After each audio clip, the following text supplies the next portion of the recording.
What I wish I knew at 18 instead of 28? That young Elder News 9 would be my go-to for all things news and more. Broadcasting live worldwide, we've got over 3 million listeners tuned in every...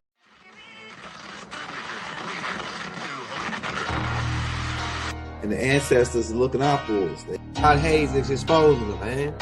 Okay, you see that chair right there? See how big it is? Yeah. Now look at the Pope chair under it. Scroll down, look at the Pope chair under it. Never have it been made so clear. Young TV.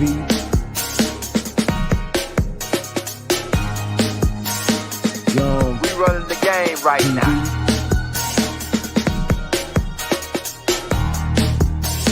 Young TV. Time to take over. Young We the hottest in the game. Hit that like, hit that subscribe button. If you just not tuned in. TV. Share, like on your Instagram, Facebook. Young TV. If you tuned in,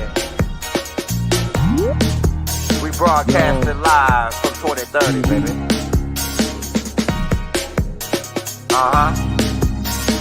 Young TV.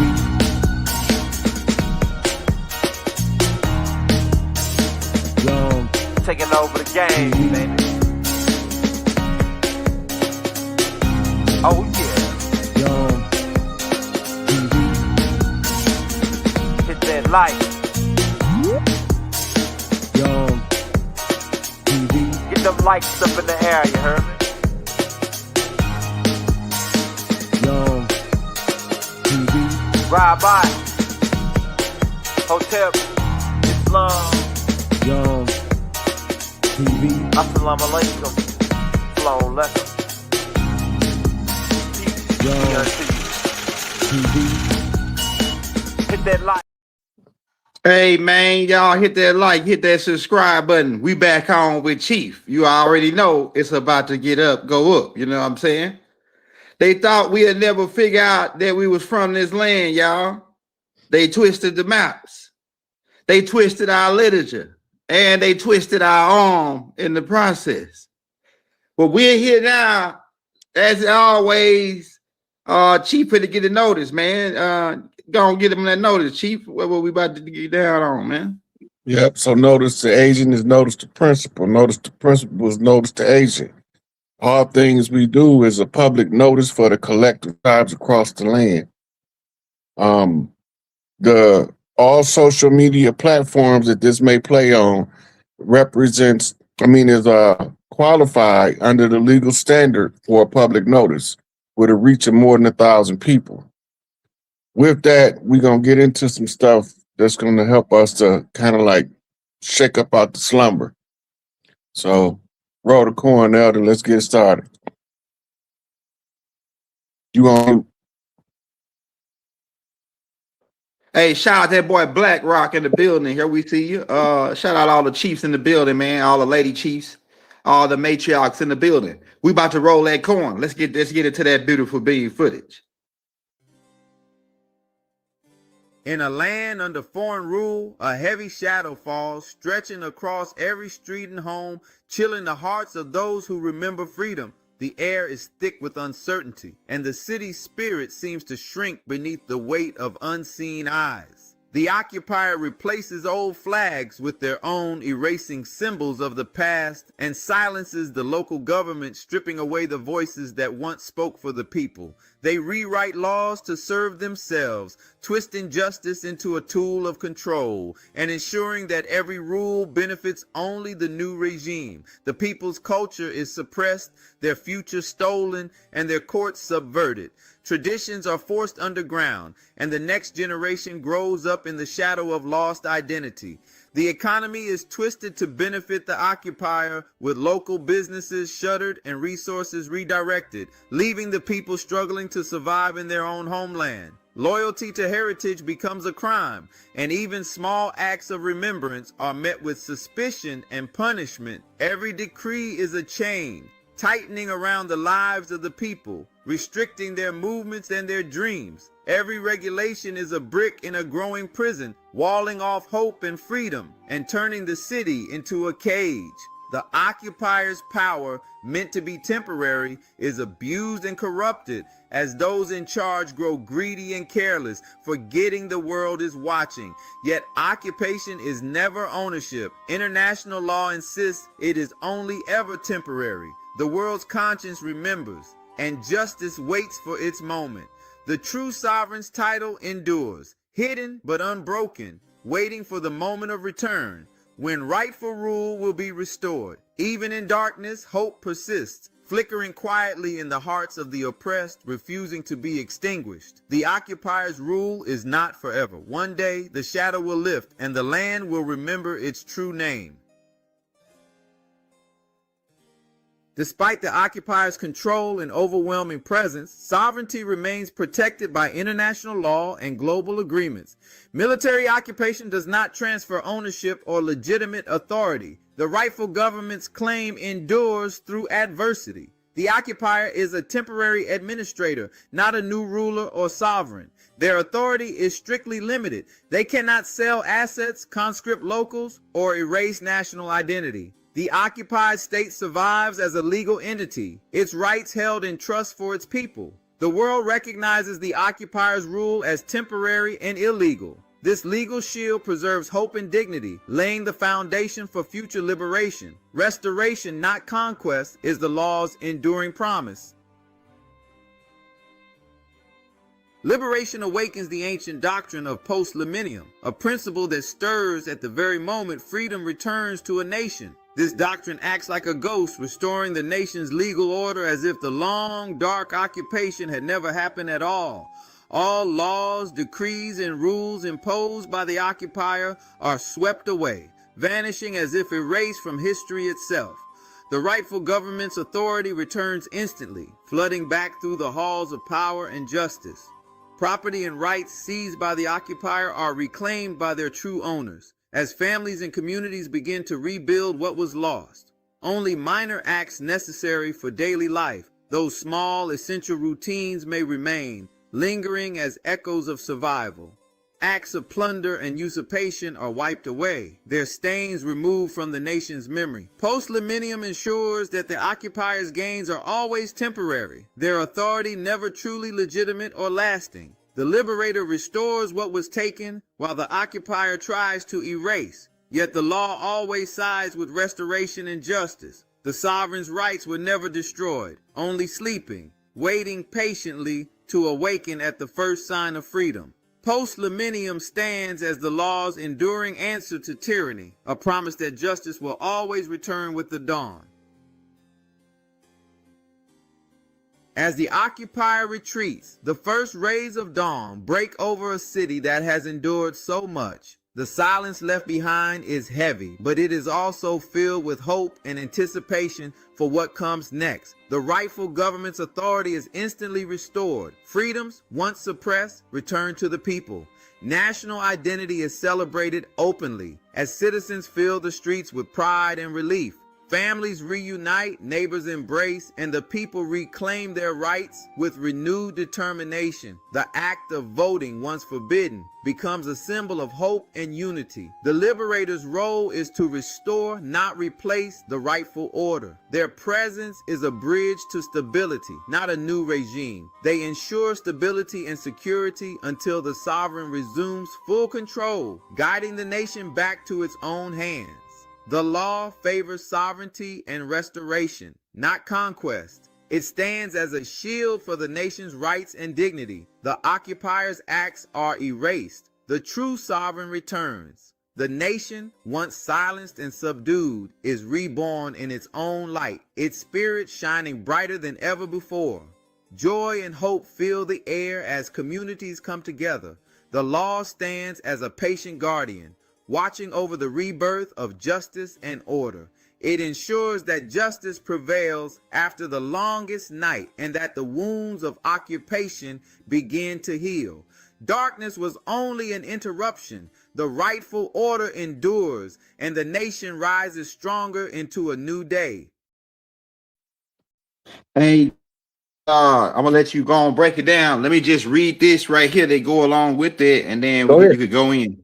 It says this is dealing around what was just about this tape that just it's called modern sovereign law. It says upon liberation, modern sovereign law mandates, and keep in mind we was in a matriarch before they came over and colonized us. They already admitted to that this was that our land was matriarchal land. So keep that in mind. So when it's restoring, we restoring back to how it was before the colonizers, right? So this is what it's saying. Upon liberation, modern sovereign law mandates the immediate restoration of the ousted sovereign authority, as occupation is temporary and never transfers sovereignty. The liberated territory reverts to the legal status quo ante with the previous government laws, citizenship, and private rights resume unless specific revoked, aiming to end the occupation's martial administration. Wow. All right, let me read this last part. It says the ousted sovereign retains the legal rights throughout the occupation, and so we still got our rights, even though they occupy us. We just don't know most of our rights. And the liberation merely removes the function impediment to exercise their sovereignty. And then it says termination of occupation law. Laws imposed by the occupying power typically seize upon the withdrawal throughout regulations intended to protect civilians might persist temporarily to avoid a power vacuum. Yeah, so pretty much it's going over what you're about to go over. Chief, go ahead. So remember, we went over the continuity of government, right? Mm-hmm. The continuity of government is to prevent that power vacuum you just read about. Mm-hmm. So when I'm walking everybody through the continuity of government, at the same time, I'm following what's written in the Declaration of the Rights of the Indigenous People from the United Nations, the United States, the Indigenous Peoples Act, and the Native, all these different things got a catalog of what's your right. Mm-hmm. The fact that there's a right don't mean shit till you exercise it. Mm-hmm. That's So, right. That's what it said. They've been watching me for 7 years exercising the tribal right by putting a reconstruction of us making moves independently in the same direction to get us all free. Mm-hmm. Right? The thing is you can't be a sovereign and take back the power from the occupier if you don't represent the interests of everybody in your territory. Everybody in your territory. The ones here and the ones who ain't supposed to be here. Right? Now, this goes to where you see in ICE running all over the country. Then they got National reserved right outside of every major city. Some of them actually got National Guards, boots on the ground, like Washington. Right? Now, remember, the most vulnerable time for any government for invasion is during transition of power. The transition of power have to be militarily protected by both sides that's transferring the power. Right?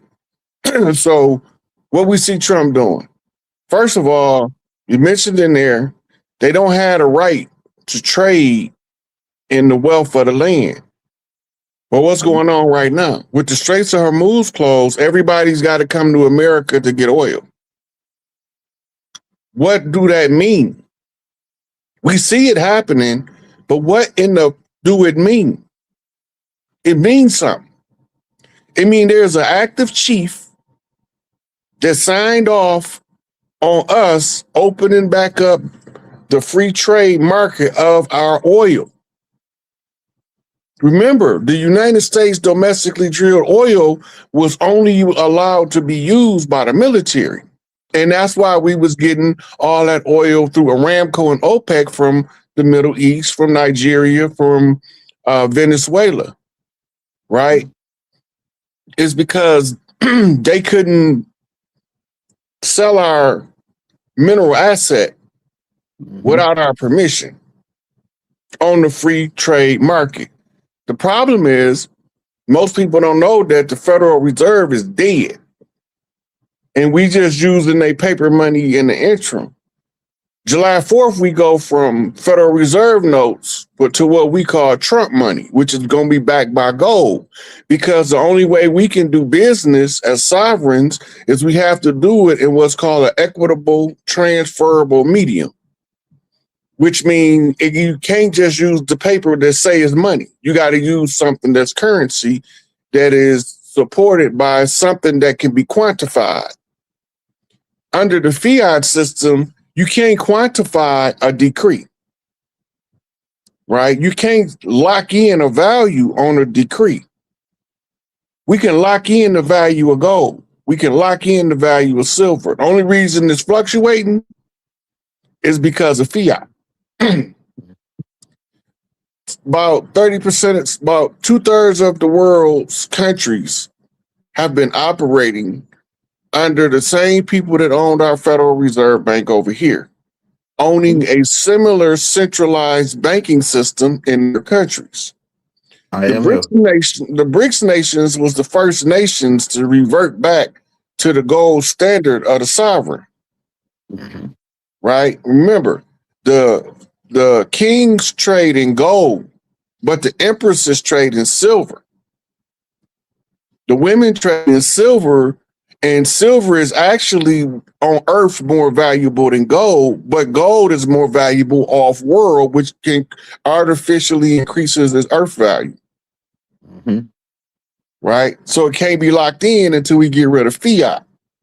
When we lock it in under the fiat explosion, getting rid of the decreed dollar, now you have, I know that if I want to get a horse, I need 3 ounces of silver. That's it. I know what I need.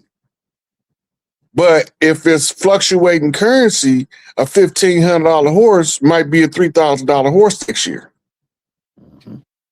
As the prices go up, everything inflates. The inflation is the artificial, it's the smoke screen of the theft, right? So imagine if they blow smoke at you, right? And then they start stealing all your stuff while the smoke is in the air. And they continuously putting smoke in the air while they stealing. Well, where they stealing at, if this is just the smoke? It's called taxes. So inflation is the smoke. Taxes is the direct theft, right? The indirect theft is birth certificates.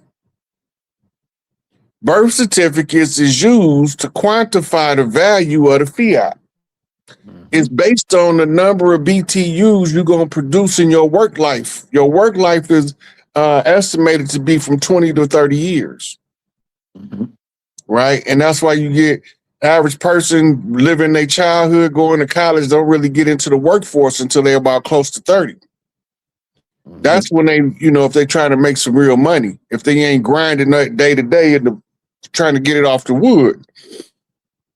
So when they take this fiat away, like right now, they gonna have to, when the currency transfer to a new backing, this is all in the law, y'all. You need to know this if you got a mortgage. When the currency changed from the government, it's not the bank fault, not the mortgager fault, but it ends the contract. It immediately ends the contract of a mortgage because it's in most mortgage contracts. Some of them just omit it, but it still apply. That at any time the standard of currency change, being either the fault of either of the contracting parties, that nullifies the contract with no liability on either side. So the bank can walk away from the mortgage now, and the people can just stay in their house, right? You see, they're trying to end property taxes. Property taxes was the squatter's rights emolument to squat on the land. It comes from the feudal systems of England, and that's how you know that they pushing barrister rules under the pretense of American law. Because it all comes from the feudal systems of Europe. It don't come from over here. Now, if you want to put everything back in its proper order, you can't take sides. You have to tell the truth, no matter who would offend, who don't like it, right? And you got to explain yourself where any person with a little bit of common sense should be able to comprehend what you're saying, right? So part of being a chief in this country, on this land, is you have to be out doing something of service to the community that more than your immediate family can benefit from, right? If you can get all of the other tribes that's putting it out in there, now they coming out so fast you can't keep up. Because this is the Great Awakening for real. The tribes are stepping up all over the country, all into the islands, all over the world, actually. It's because this is actually a global phenomenon. All right. So now you want to switch to power, you have to switch to currency. Because the one that controls the currency is the actual broker of the power. They have the means to give you resources or deny you resources for something you need. Now, under the matriarchy, and this is one of the reasons why the people in power badmouth matriarchy and write false narratives about what it is. Under the matriarchy, your utilities, your clothing and your shelter is paid from by the minerals of the land. That means all of those mining companies is actually supposed to be the companies that take care of the people in that area. They're not supposed to be making the personal profit off of a public wealth. Right? So mineral wealth of the land is supposed to pay for your basic living expenses. The only time where you start having to exchange gold for something of value is when people do hand labor, sweat equity. If they sweated for it and labored for it and you about to receive it, it's a common courtesy to reciprocate. We normally reciprocate by giving them the weight of the item in gold. That was before they changed the scales and weights of the value of currency. So they might give me 1,500 pounds of alfalfa, and I might give them 1.5 grams of gold under the system. So in order for this to work, somebody had to sign off on the oil being traded. Somebody that's got the right to stand up against the corporate structure that was in place and say, "No, this is what we're gonna do. We're gonna back this up by have everybody come over here to trade in the oil right at the time we finna switch to gold-backed currency." So right now we gonna have what they call a surplus of fiat currency. But as it goes in and get collected by the armored trucks and taken back to the repository, the fiat currencies will be being destroyed. They'll burn them up. Then they have certain notes that's collector's items. Then the value of them, as we destroy more and more fiat currency, is going to continue to rise until all of the circulating money is gone. And then we're going to be on the Trump notes on the interest. When we get all of the fiat currency, that's when we're going to institute tribal-backed currency. By then, that's going to give us enough time to teach us how to restructure our tribal systems, how to reclaim local government, because none of the federal government supposed to do nothing but allocate resources that's coming from the mining operations on the land. They're not supposed to be in your business like that. So the local government is going to be responsible for the local people. So you got what's now cities, counties, municipals, parishes like that. And all of these names have to change over time. So we need to be expecting that, because you can't take the power back and lead the names of everything the enemy named it. And it's why they gave us false narratives to follow. Like, we got all these biblically named cities, but ain't nobody checking the days they was chartered. What was they called before they chartered them with those biblical names? They wasn't called that. They did that on purpose because it ties us to the narrative of the contract of the Bible. But we already know we're not under that contract no more. That contract broke. The Bible contract is done, right? So that left us under the constitutional 200 years, which just turns out to be 250 because of the extension they was given.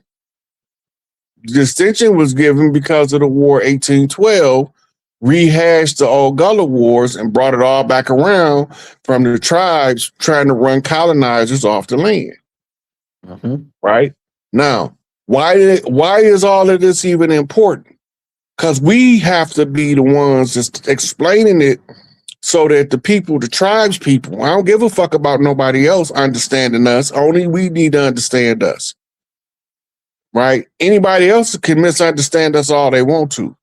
Then we have people that's interlopers, right? Jacobins trying to usurp us. We forget, they keep talking about Israel. Jacob was the supplanter. What do a supplanter do? They go under the root to replace the plant, right? They undermine. Why they call it undermine? Because they digging up under you to try to root themselves in where you belong. It's the false narrative. They tell us. That's why they keep always trying to make us identify with Jacob so we can be the ones that's the supplanter, undermining them, but we really the original plant. They just changed our name, right, on paper. All this is a paper game of paperwork. That's all it is. All this citizenship, nationality is all paperwork. That's all paperwork. And anytime that your colonizer need to keep track of you, he just give you some paperwork to do. What happened when you get in, when they get what they call it, when you take you to jail, book them? When they book you, what do? They doing paperwork, right? Yeah. They writing reports, they cataloging information, they even cataloging your shoestrings. Yeah. Right? Then when you get out, why it takes so long when they find out you ain't the one? Why they don't just open the door and let you out? They got to process you out. Yeah, paperwork. More paperwork. It's a paper trap made with a paper chain by a paper giant that only looked like he was real. Go back to the Wizard of Oz. They didn't tell us nothing haphazardly, but they told it to us selectively, and only certain ones going to get the message. The problem is when them certain ones get the message, will they be fucked up enough in the mind not to know what the message is no more? Most of us don't remember our tribal culture and traditions because we've been trying to be good, upstanding citizens and fitting into the system. Right? That's called assimilation. We were taught, or our elders before us was totally deceived and believed false narratives. Some of the most brilliant minds we had fell for the out of Africa bullshit. Right? But when they start digging deeper and deeper in history, when you start getting before 1492 information, and you start realizing, wait a minute, everybody not part of the out of Africa theory, right? Because we have what they call a spontaneous genesis doctrine now. The spontaneous genesis doctrine say that we original people sprang up around the world at the same time eons ago. Eon mean ages. Ages is hundreds of thousands of years. Those are cycles, or what they call them in India, yuga cycles, right? This is not no short period of time. And if you go back to the Usurian resurrection story, you will find out that the Great Mother granted Osiris life through reincarnation, the eternal life through reincarnation.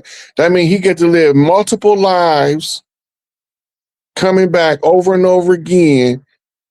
And the duration of the life is not scheduled. Like they say 120 years in the Bible, but the body is not designed to break down. But why do it break down? Because somebody's putting stuff in the system it wasn't designed to process on. Right? Because we needed to be frequency deprived. In other words, they had to take us from a higher frequency to a lower frequency through changing the habits of the God mind into the beast nature. Right? This was 6 meets 7. Right? Six is the imperfected man. 7 is the master. Once 7 rise up, then you can see the 8, the queen bee. At 9, that's the finish. It's all there. They telling us that they got us trapped in an infinity loop. That's why 6 and 9 is the balance. As above, so below. 6 flip 9 on a mirror. We in a mirror verse, the Lucifer lens. Flipping the Lucifer lens, and everything that you think you see ain't what you're looking at. And this is why they label you as having dyslexia, so that you won't never realize that you're seeing properly and everybody else seeing wrong. Because they was falling for the program. You were born to break the program, so they label you dyslexic, because you can see the inside out and the backwards and forwards of the letters. But they're not telling you what you're seeing because they don't want you to ever catch on to that it's a different type of learning and information exchange, right? So we have to move in a way where we exercise on all of these rights that they told us we got. The most important one, and it's the least mentioned, is called the right to use your oral tradition. Soon as I read that, I said they cooked. If it's enough tribes that remember our oral traditions, they cook. Word of mouth. It's right. Because all I got to do now is give them enough information repeatedly and redundantly until enough tribes people catch on, and then you have what we have now: a mass awakening, a critical mass of awakening. Right on the tippings of the scale, right? This is where you flip your 6 to your 9, your imperfection to your finish, right? Your lower self to your higher self. You purified your ego, right? So now what are we looking at? All of this, Israel had to be destroyed. For real. Why? Why? It tells us that in the script. And we think in the script is a history book, but it's right in Revelations. But Revelations is not taken from the New Testament, it's taken from the Old Testament. So whatever that end is that make up Revelations, all of those prophecies come from the Old Testament. And the Old Testament is a baby to the New Testament. The New Testament is a rework of the Holy Drama, the Usufructuary resurrection, the rise of Horus, the pretender to the throne, right? But he need the queen mother, Isis, to crown him king, because she sits on the 13th seat. She is the kingmaker. You can't be, you don't know how to find her. How you gonna find her? You don't know your culture. You don't know how to read the Holy Drama. You can see it play out in your life, and you walk right past all the people that you're supposed to stop and ask for a direction because you don't know how to read your book of life. Right? Everything is connected, but don't nothing mean nothing till you say it means something. As soon as you get that in your head, don't nothing mean nothing till you say it means something. Right. Right? We go through all of the definitions, but who wrote the definition? Who created the alphabet? Where that nigga at? Bring him up here and see if he can tell me why is all of these letters corresponding with different numbers. Where did you get the increment from? Right? Because the numbers and the letters just tell you how they write in code. Once you understand how they write in code, then you'll start seeing that the codes is in the images that they call photographs and pictures, paintings, art. So that means that the source of the information that we're really looking for is not coming from the media, it's coming from the artist. And we back for everything they owe, no longer oppressed. So now we overthrow those that place us in this rotten mess. We talking to each other. We put it on the drum. Right? Have you heard? What's the word in Johannesburg? Right? We talking ghetto code to the deep dash. But y'all acting like y'all on that angel dust. PCP, angel killer. Right? But we talking. Cause there is a message in our music. Cause it's the dawning of the age of Aquarius. The age of Aquarius. We talking in the music. Right? Cause that's the way it goes on Love's Train. Right? It's a message in the music. I don't care what genre you get. I have the blood of kings. No man can be my equal. Right? We talking through the music, cross cultures. Right? Doom, doom, doom, doom, blat, blat, that it, doom, doom, doom. It's in the music. So the people that's telling us the secrets is revealing it on the notes. And the notes is coming from our culture in the blues. And if you learn how to play the blues, as soon as the soul of the blues hit your instrument, we gonna know if you're an imposter or not. Right? We talking more Mississippi Delta blues. Right?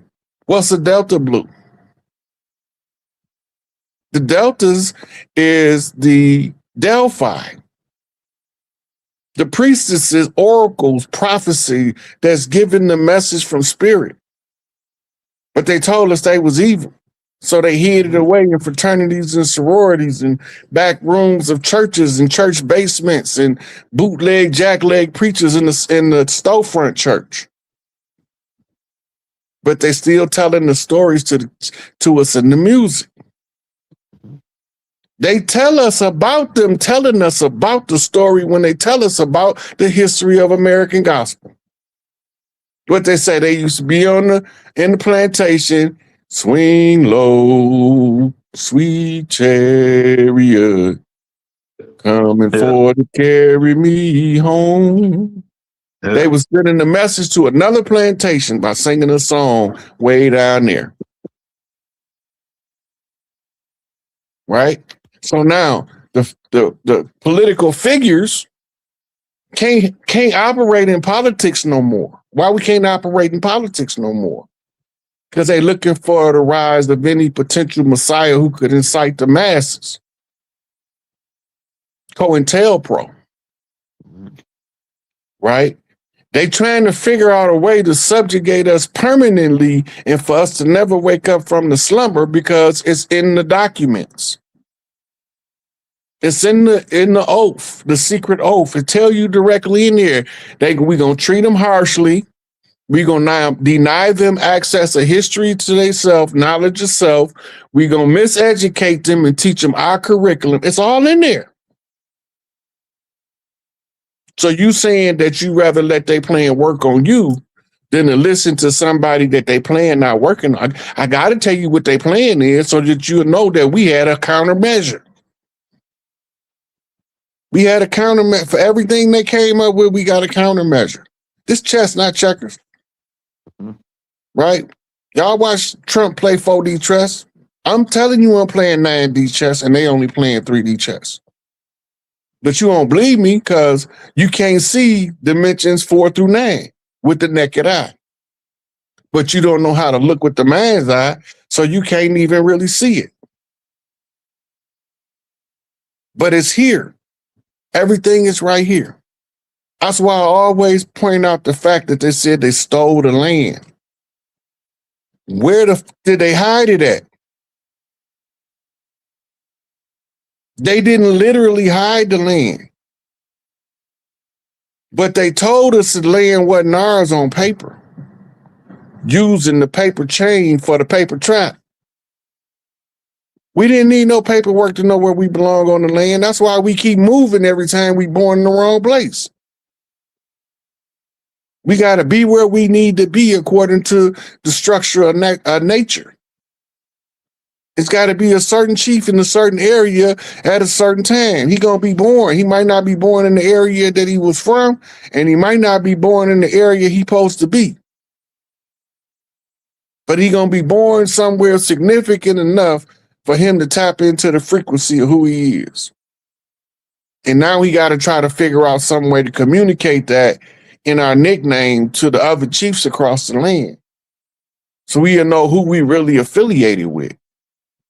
Everybody that you hear called Mad Dog and Dog Face, that's the tribe of Zolo.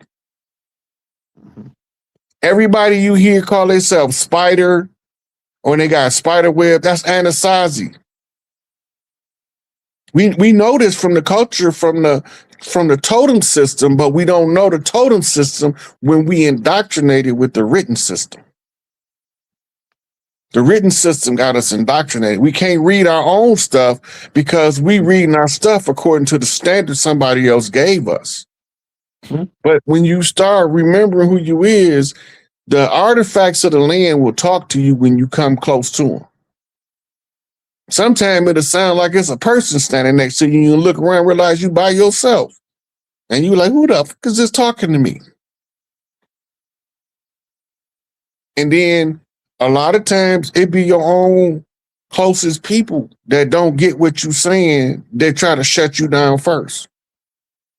Because the part of the memory that you're stirring in them is bringing about the fear of the wars. And they won't go back to the wars, and they believe that we at peace. This is not peace.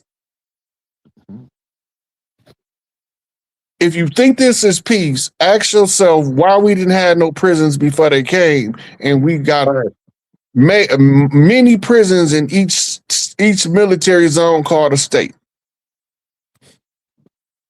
Think about that. Before they came, we didn't need prisons.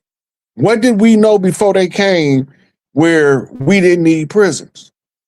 What did we do before they came where we didn't need prisons? Everybody over here was rich. They tell you that in their journals. That's why they wanted us. They wanted to come over here and conquer us because we was rich. We was the richest people. We the ones with the pharaohs' coffers. You talk about new money, old money. I'm talking about ancient money. Mm-hmm. But we can't keep our eye on that prize because we chasing this carrot on the stick called reparations. Like they don't have a cliff at the motherfucking end of the road that motherfucker run down because we can't see that far. Myopia, short-sightedness. Mm-hmm. Right? When you realize how they conquering us, you automatically gonna stop participating in anything that's part of their conquest, but it's gonna fall off according to your strengths and your weaknesses. Some people gonna change their diet. Some people gonna change the books they read. Some people gonna change the music they listen to. Some people gonna change their dress code. Right? Everybody gonna start changing stuff. And then the ones who's waking up the slowest gonna be trying to stop them the hardest. Hey, stop waking up. I'm gonna have to wake up if you wake up. Can you imagine when you was getting a good night's sleep and somebody came in there and disturbed you and you was like, damn, you fucked up my dream. That's what they say, telling you. Don't wake up. You're gonna ruin my dream. And their dream is only of poverty and misery. They have no dreams of heaven on earth. Restoration of divine balance to the planet.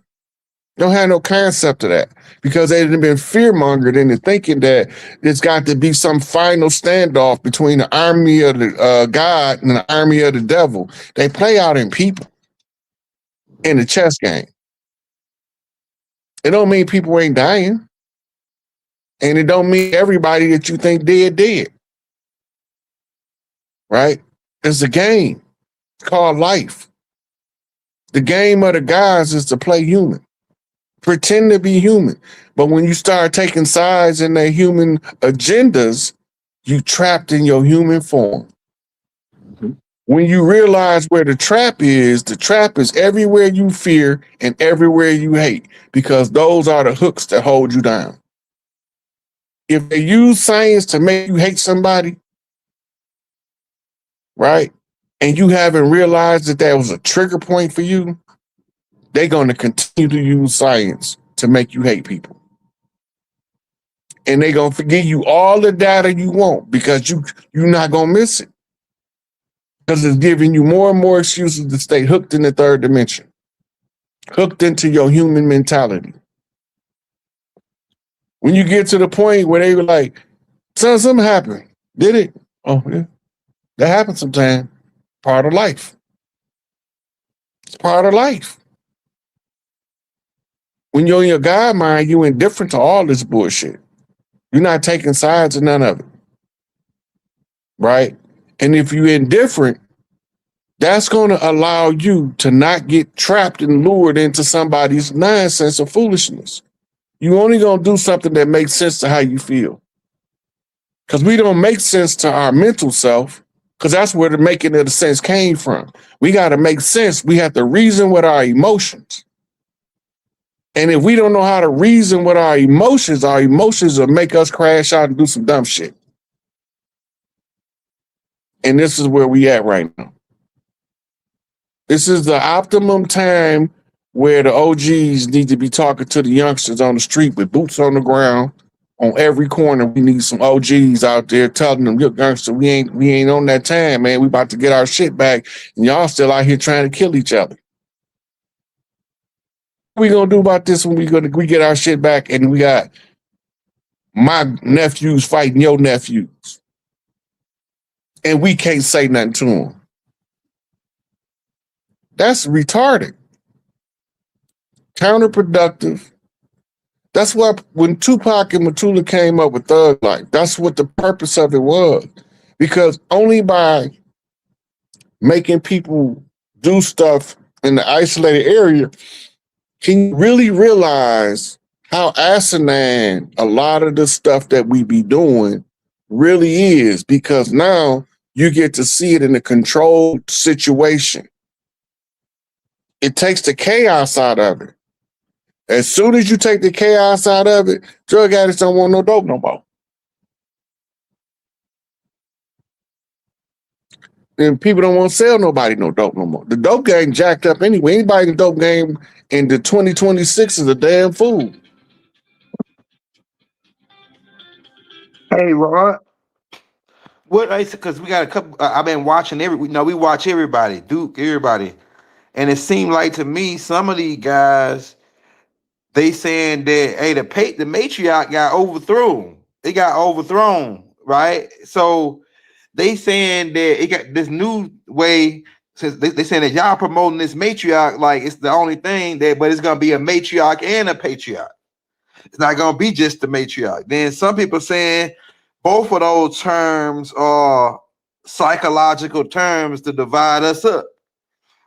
What's your take? What's your say to those people that say, hey, the matriarch is out, man? It's got to be the matriarch, and it's got to be a balance, or it's got to be this or that. Those are coming from people that's insecure in their masculinity, first and foremost, because they don't really understand what matriarchy is.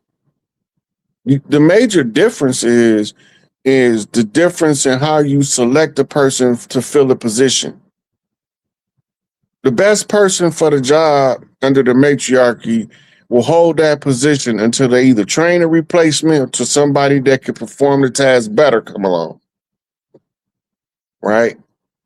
Why is Larry Fink the CEO of BlackRock? Why is Mary Barra the CEO of General Motors? When you're looking at it from a patriarchal view, the standard term is they work themselves up. Work themselves up from what? They learn something. that made them more valuable than everybody else that they was around. Your value is based in the matriarchy on what you can perform, what you know in your mind, and how you can use your hands to manifest that. Patriarchy, you can buy a position. Under a matriarchy, you can't buy a position because your ineptitude will expose you instantly. We looking at it as who in control, man or the woman. Earth is a feminine planet, first and foremost. The war in heaven was a gender war, and it ain't never stopped. Let's get it, Rod. Right? The matriarchy didn't get took over. I'm gonna tell you what happened. What happened. Vatica came in as Enlil's wife through a mirror. She looked like a man. She have a elongated phallus appendage that looked like she got a dick. She couldn't sit on the matriarchal throne because she had the wrong anatomy in appearance. But she was a 2X chromosome, a matriarchal chromosome. And then they created her a palace under the palace. That's why the Pope's seat is under the real matriarchal seat. Vatica is the one who got the 6,000 years because she was the one who had the 2X chromosomes. But because she had a pseudo phallus and she looked like a man, then she couldn't sit up on the throne. She had to be under the throne. This is where you get your whole Jacobite religion from, your usurper's religion. This is how they usurped the matriarchy. The matriarchy didn't get overthrown. They just had some genetic defects put in the place of the genetically correct. This is how we even get up to a chromosome war. It's about DNA. It's about bloodlines. Queens of the Damned is her children. Them Kim Kardashian bitches. And I don't bite my tongue about her because that's what she is. But we don't know these things. Malachi told us about them. Mm-hmm. He got several books where he talk about the people with the XY female and the 2X males. They come from the mirror dimension. That's who they was letting through the portal.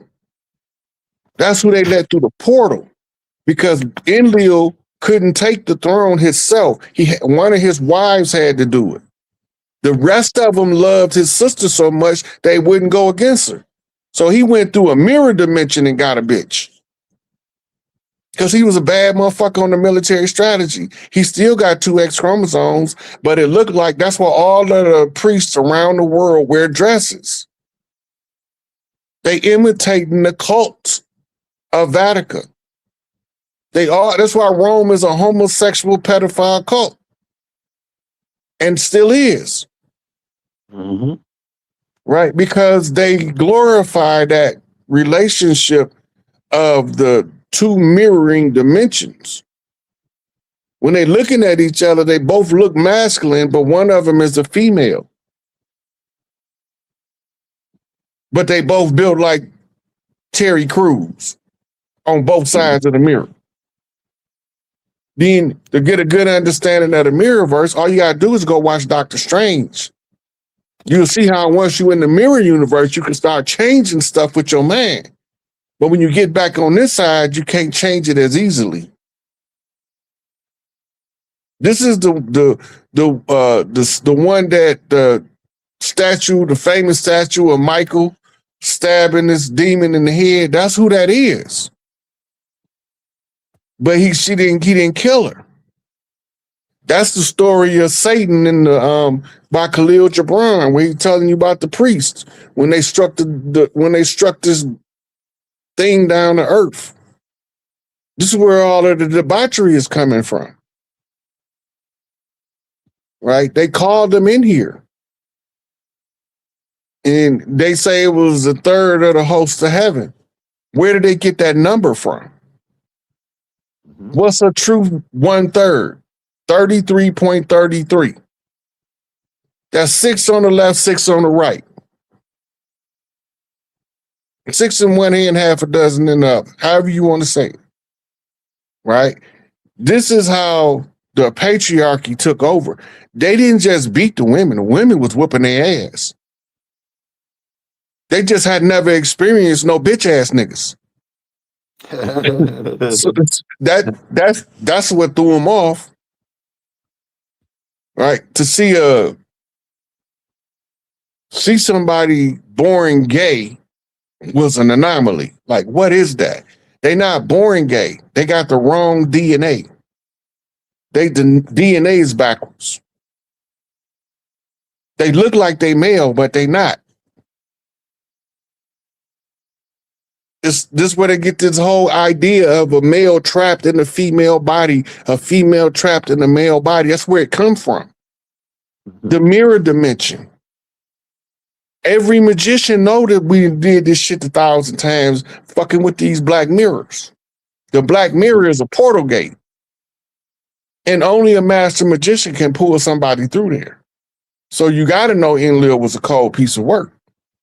Yeah. Regular magician can't do it. He can get some energy through there, but he can't get a whole being through there. And she been gone since 2020. I've been posted that when she got her head chopped off. Anunnaki came back to do it. Inky wife. But that's a whole nother story. But that's the difference. And that's how the matriarchy was overthrown, by bringing in the females from a mirror universe that look male. And this is where your Amazonians come from. The Amazonians was because they brought those males in that look female. That's your story of the Great Wall with Tom Cruise. They came in, they didn't look like that. But when we started killing them, they went through metamorphosis through different lifetimes. When they first come, they look like something that ain't from here. When they figured that out, they start bringing them in, killing them as they come in. They come out born with a severe case of ichthyosis. Red around the eyes, scales. Then when they kill them, they come back. Then now they only got psoriasis and eczema. They kill them, they come back. Now they got baby soft skin, but they just got the wrong gender. The gender not gonna never match. They come from a mirror universe. They're not from here.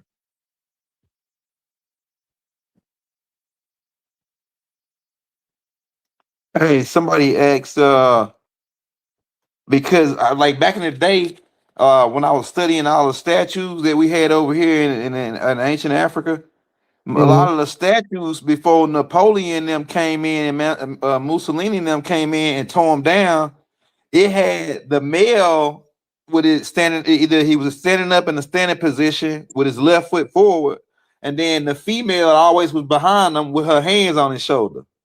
Like all the statues, all he's sitting down in the throne, and then the woman standing with her hand on his shoulder. So that's a matriarch meaning right there, ain't it, Rod? The women make the king. Blue house, red house. One on the left, one on the right. Severity and mercy. Right? You're trying to turn severity from just being severe to control discipline, which still to some people feels like severity. Right? And you want to turn the mercy into compassion. This is alchemy. The two females that's holding him up, right, is because when you the pretender to the throne and you about to take the seat or you about to make a claim for the seat, you're gonna have a female that your father picked and a female your mother picked, right? If you don't know how the pretender of the throne is supposed to claim the throne, who is he supposed to claim the throne through? Who? Right? So you got two brothers equally qualified. One of them find a wife that his mother and his father picked. The other one don't ever find him. He just be running through chicks like 90 going north. He ain't gonna never get the throne. He ain't gonna never get the throne because he's not connected to his higher consciousness. Or else he wouldn't have missed her when he passed her by 55 females ago. He even like, this feel different. This is something different here. Let me run it by my mama. Let me run it by my pops and see what they feel about it. Their answer is weird. Let me do some investigating. And then when you start hearing stuff come out, they mouth that one of your parents say, you know who picked her. If you know your parent, you're going to know about a female who picked her. Right? Like, for instance, my father, he going to pick the one with the best sex, period, hands down. He not going to pick the one that's the nicest, the easiest to deal with, the softest female, none of that. He going to pick the one that got the best coochie. That's it. That's his standard. Now, my mom, on the other hand, she know us individually. She not going to pick the one just because her sex is going to be good. She going to pick the one to say, she going to love my son just like me. I can tell. It's in her frequency. What do that mean? Unconditional. So when you're dealing with them, you're going to be, one of them is just going to always do shit right when in relation to how they handle you. Right? Because the one that's the right one is not going to be the one that tell you everything you want to hear. She's not going to be the one kiss your ass. She's not going to be the one bow down. Right. She's going to be the one that know how to compliment you, as in tell you what you need to hear when you don't want to hear from nobody else on the planet. You'll listen to it from her. Tell you all kind of stuff that none of the rest of them will tell you about yourself. That's fair. Right. Good. Like, you don't wear that toupee. You look like Donald Trump with it on. And none of the rest of them would have said nothing. But she'll tell you because she know how you don't want to look like Trump. So she'll be like, don't wear that toupee because you're going to look like Trump. It'd be something, if you don't see something that gets your attention in her like that, where you will know this is the one, you ain't going to never find the right one, and you will never be able to claim the throne. As the qualified blood heir, you can't claim the throne because you can't tune in to your higher frequency. That means you too base. Your perception is stuck on this earth. You're trapped in your ego self. The earth only serves the ego. But the spirit serves the higher self, and it makes the earth conform around the person as they purify their ego in order to open up for you to be able to say, I'm going to seize the throne. Once you seize the throne, now you know who your dad picked, who your mom picked. They standing right beside you, figuratively, energetically, but not literally. Because you still got to go out now and prove to these two, right, that you gonna take the throne for real and you ain't bullshit. Because you got the blood and the right. Now, when you see that image, this is the support system he's building. But them two still ain't the ones that crown him king. It's that one sitting on that 13th seat. So they always point out this man was the Pharaoh. The Pharaoh was not the man.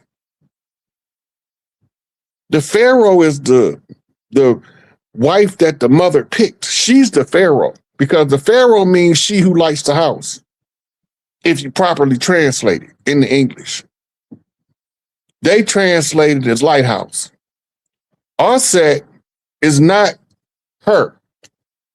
Aset is the name of the throne of the Queen Mother, the 13th seat. That's why they tell you 13 is a bad luck number. Aset is commonly said from the Greek rendition, Isis. Isis is Jesus. Right? The New Testament wasn't written in Hebrew. It was written in Greek. Go ahead. Right? So when they trying to tell us, oh, it was Yahushua and all that, that's bullshit. None of that wasn't true. Right? It's two people in the words in red talking, but if you don't properly translate, you won't know when the mama talking or when the son talking. Because in the Greek language, they don't call him Isis. Right? They called him. I forgot the other word that they use. Aisos. No, that's the transliteration of the word ISIS. But it's another word that they translate to Jesus. Esau in Arabic, I know Esau, and then it's it wasn't written in there. But that we'll get back to that another time. That ain't that important. But the thing is, the story is taken from the Holy Drama, but it was written by Josephus Flavius based on the writings of a guy named Origen. Mm-hmm. Origen is referred to as the first century Christian philosopher, but they really telling you the story of Cleopatra, who was the last Isis. Let that sink in. I'm with you.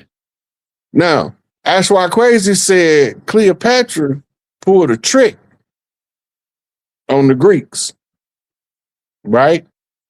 And told him that she was Set. She was not a pure-blood Egyptian, but she still had Egyptian blood. She was a Macedonian Greek, but she had Egyptian blood, right? And she was trying to hold power. And this is why they raided her family. That's why they tell you that Jesus died in 33 AD. Then he would have been born in 0, right? Yeah. He wasn't born in 0. Because you needed him in order to determine when 0 was, if he would have been born, crucified at 33.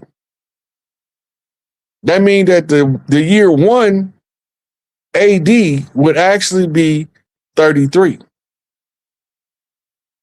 So who died at that year, that 0 year? It's only like a couple years difference, maybe 100 or 200 year difference between Cleopatra and the Jesus narrative. After the death would be right. Yeah. Okay, yeah. So now they said they didn't have Cleopatra body, and they said they didn't have Jesus body. Now they said Cleopatra killed herself with a death adder in her chambers, but they don't got her body. Think about what I'm telling you. Then there is a custom in Egypt. When you get ready to ascend, they got these herbs that they give you. These herbs put you in a catatonic state, close to death, for 3 days, for 72 hours. Let that sink in for a minute. Okay, now, they sent her to be embalmed at the mortuary, but when they got there, they said she wasn't there. Who rolled the stone, Elder? That's a good question. I'm about to do a breakdown on this Cleopatra deal. Yeah, the whole Jesus story is a rework of the Holy Drama applied to Cleopatra. And they saying that they killed Cleopatra. This is where they saying that they took over the world at. Yeah, Doc mentioned something like that about the Cleopatra deal. Mm-hmm. So now, all of a sudden, Cleopatra disappeared while she's waiting to be embalmed.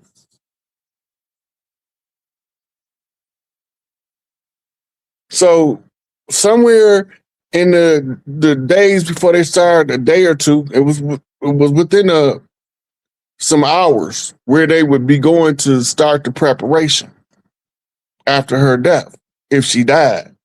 Now, when they get there, she gone. Who rolled the stone? That's interesting. Yeah. You remember in the Bible, they said that Martha and Mary went to the tomb and he was gone. Yeah. Where'd he go? But then they say he popped up with Thomas the Doubter and showed them in that upper room the holes in his hands. Come on, man. They not giving it to us straight. If we remember, Baba kept saying, I got to get these stories straight in your head before these people come get me. He said, once I could get these stories straight in your head, you could see the real story, right? So he's reconstructing this shit. And all them writings he's doing, he reconstructing it. He's the real anthropologist, archaeologist, because he's exhuming the past, using the narratives given to say these narratives don't match unless it mean this. Then that means that the story they told us was wrong. He even said they used Cleopatra and Caesar's son as one of the Jesus, as one of the Jesus. Bar Jesus. His name was Simon Bar Jesus. Cleophas, one of the names Cleophas is one of the names that they call him. I think you're right. I think it was Cleophas. Yeah, and then Simon Bar Jesus would be Jesus' own son, according to what Doc said. Mm-hmm. But if you look at the word Jesus Isis, that changed the whole dynamic, because when you go back, it changed the whole dynamic, because he, according to the script, Barnabas, who was Barnabas? Barnabas is supposed to be Jesus' brother. Right. So now when you look at did he have a disciple named Simon? So look, if Jesus had brothers and sisters, but Jesus wasn't Isis, right? But Mary had other sons and daughters. Yeah. Right. So then that means that the Last Supper, that might have been a family gathering. Hey, you better be honest, huh? Okay, now they tell us that the one who whispered in Jesus' ear was the one that Jesus loved. That was John's son of Zebedee. Yeah, that's right. Right? Now, if that was the one that Jesus loved, why did they paint him up to a woman in the painting of the dinner if it was John? Right. So that couldn't have been John. Maybe John was the one sitting down that Jesus was whispering to. Or maybe it could have been Emmanuel that Mary was talking to. Now look, Now we know that the seat, the throne, is called Auset. Mm-hmm. Commonly pronounced in Greek as Isis. Okay, and that's the name of the throne. Whose throne is it? Her name is Mary. And her land is called Ta-Mary. That's right. Come with me. Hail Mary, nigga, run quick, see. What do we have here now? Do you want to ride or die? What? This is what Hail Mary, Mother of God, blessed is thy womb. If she's the mother of God, what the do that make her? Yeah, right. That's what Doc used to say. If she's the mother of God, if Mary's the mother of God, then who the hell is she? Who they make her? Yeah, she gotta be greater than God, because she can birth God. Maker? She a God maker. Yep. That go back to the 13th seat. When the king is taking the throne, the 13th seat, he gotta be crowned by the Queen Mother. The Queen Mother is just the one who's in the position of power to say, this the king. Her power is greater than his. She make him, he don't make her. He got to go find her though and identify her to the world. Just Big Mama. Everything according to the tribal tradition. Now, if you want to know the biblical story, you have to read the Usufructuary resurrection.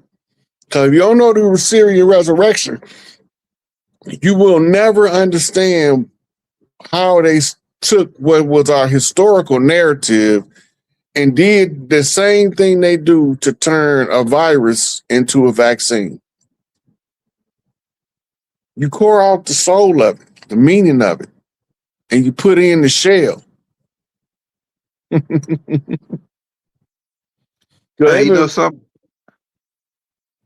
what you In got? that story, in the story of our Nana, when Osiris die, go to the underworld. Our Nana go to the underworld for 3 days and 3 nights to retrieve him from the underworld. So that's the same story as Jesus go to hell for 3 days and 3 nights.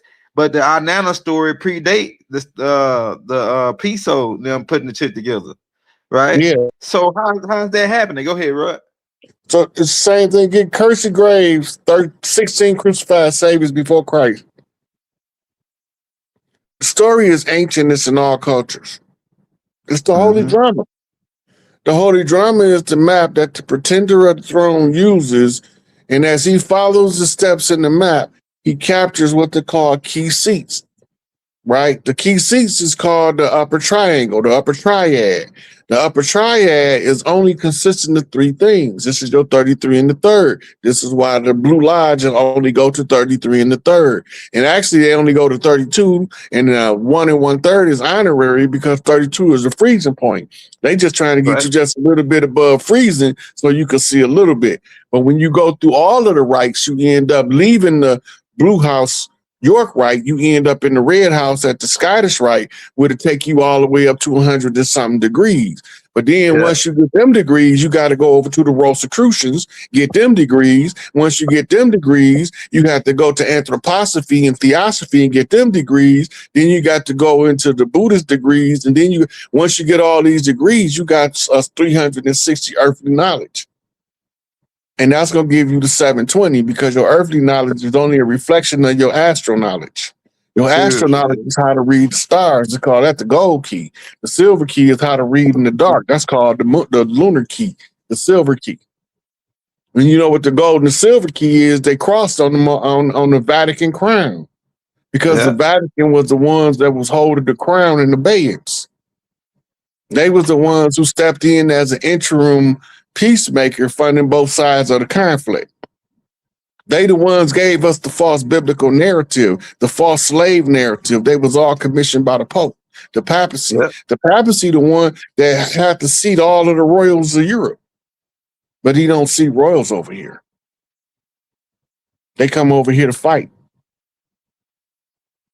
They lost. They was getting their ass kicked in the physical confrontation, so they challenged us to a conjure war.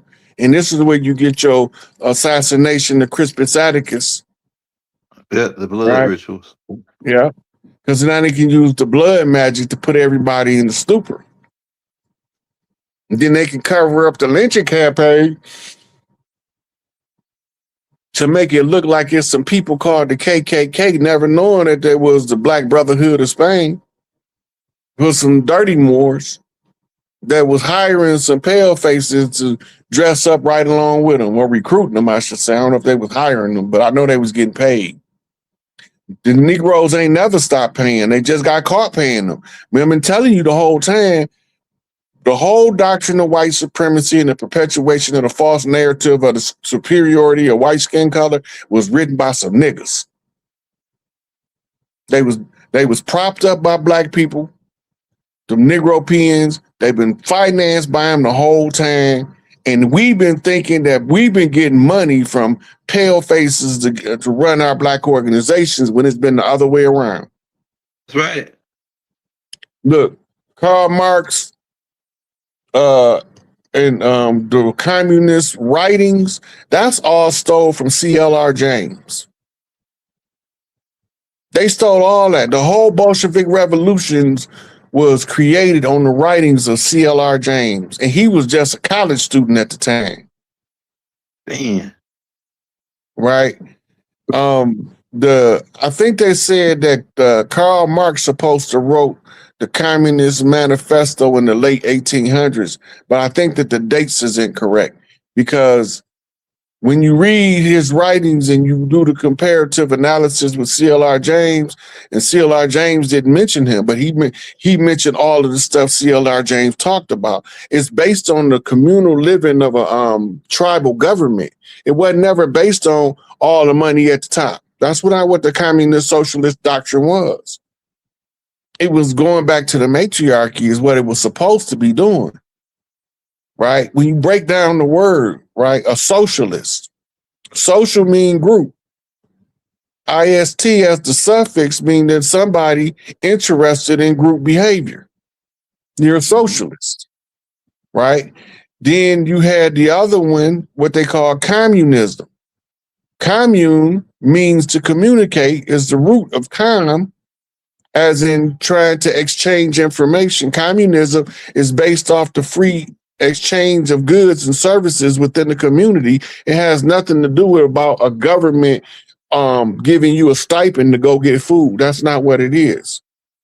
What we being shown is communism and socialism is not. Not the same. Yeah.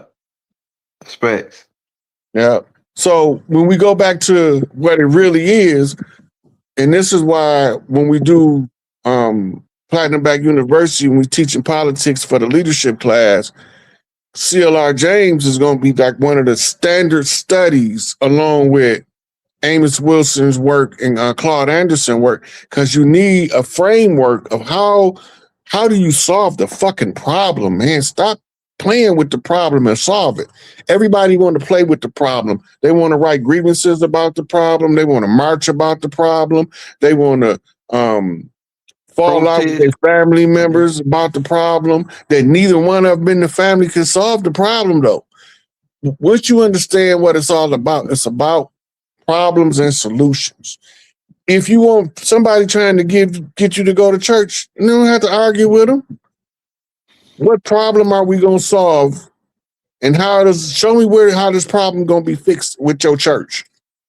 What's the time frame? You can't put no time on the Lord. This is not a practical problem solution. Right? A practical problem solution to be rolled out. Malachi talked about this in the Holy Tablets under the chapter leadership. One of the things that the leader got to be able to do, the problems that he solved, whatever solution he come up, it got to be the same ability to work in America as it is in China, as it is in Japan, as it is in Australia, as it is in England, as it is in South Africa. No matter where you go, that solution should be a workable solution to whatever the problem, the underlying problem is. When people come in with a problem and they keep having to vote on it, and they keep having to have a budget for it and all, they just blowing smoke at you. So you can't see them stealing. Man. There is no problem on this planet that we can't solve. Look, right now, we can wipe poverty out in the morning by giving everybody below $10,000 a year a $100,000 check. Now they're gonna all go back to poverty next week, or probably by the end of the year. But if you gave just $100,000, I ain't talking about no millions, just get everybody that's sleeping on the street a $100,000 check, and I guarantee you by the end of next year, almost 80 to 90% of them gonna be back on the street again. Damn, why is that, Rod? It's programming.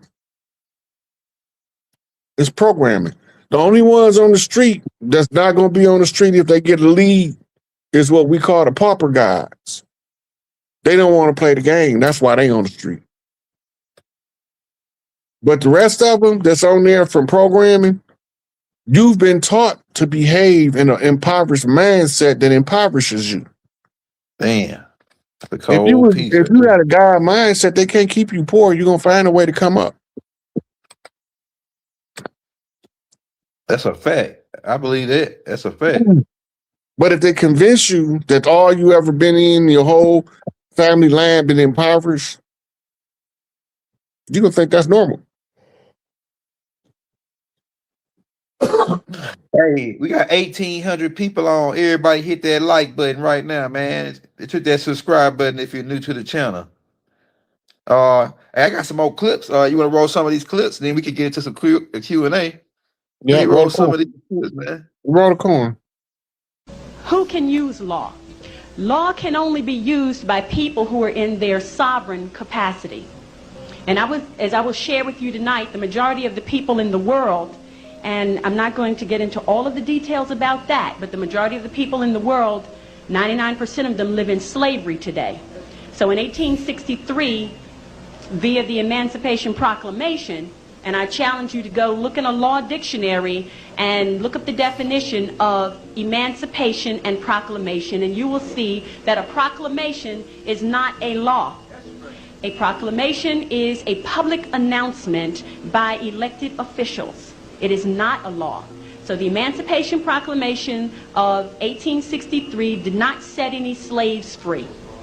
What it did was standardize slavery, the United States being the model for the standardization of slavery, that all of the other nations around the world, as they... Dono Hall. I'm Abdul Alpha Law, authorized representative, natural person, and appropriate persona. Do you know somebody named Abdono Hall? Ex relation, I'm authorized representative, Abdul Alpha Law. Oh, you're the representative? Now, would you all come fly in here and look at this, right? Trump appointed. Hey, Rod. So this is my question on it. So being based on what we started out with the modern sovereign laws and how the occupational government, who are really trustees, who we signed up as trustees, got to really kick rocks. And for when they kick rocks, we got to be operating in our sovereign capacity. Now, my question is okay, so like some people, like it's people that's calling themselves a sovereign citizen. Remember, I just played that. Now, you can't be a sovereign citizen because citizen puts you back under the federal jurisdiction with the 14th Amendment, right? And then so what like, could you break down the sovereign citizen and versus us just moving as sovereigns? Well, once you declare yourself a citizen, then you accept all of the rules and regulations that you become a citizen of, right? So if you look at the 14th Amendment, you will see there's two kinds of citizens. You got the capital C citizen and the lowercase c citizen. When you go in the law, they don't mean the same thing. But on the surface, you read and you just say, well, one just capitalized, one not. Why? They don't do stuff haphazard. So the citizen, the capital citizen, was the one that was under the trustee agreement before 1871.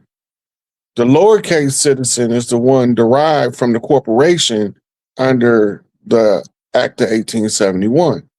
Now, what we have is everybody is under the false impression that we are under a constitutional republic. This is why Trump had to take us back to the republic in order to give it back to the tribes, because he had to first get out of the corporate jurisdiction, right? So we had to sink their battleship, bar them from the bay outside DC.